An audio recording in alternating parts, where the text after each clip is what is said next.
Now, when you came into WWF, were you under the impression that you were just going to manage or wrestle or both? I was under the impression that I was only going to be there in a wrestling capacity. Right. Because they had dropped the strap on me.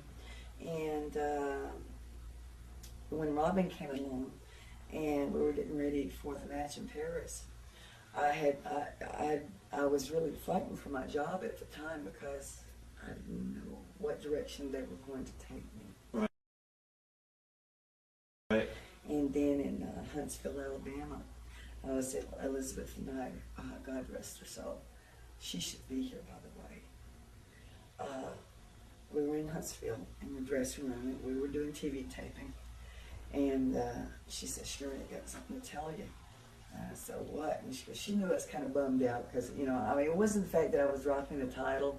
I mean, when they give you a title, I mean, it's a cool thing. Right. I mean, it is an honor to do it. But my life did not revolve around being a champion. However, my life did revolve around having a job. Right. Right. And so usually when somebody, you know, when they drop the title or something, and there weren't that many lady wrestlers at the time and everything else, so I figured they were just going to let me know. So I was kind of down the depths. So Elizabeth, she pulls me on the side, puts her arm around me, and she says, "Sherri," I said, "Yeah, I got something to tell you." I said, "What is it?" She says, "You're going to be working with Randy." And I said, "Huh?" Wow. And she says, "You're going to be working with Randy." And I said, "Well, where are you going?" And she says, "Well, Randy and I are busting and they're going to split us up right now. I'm going home for a while."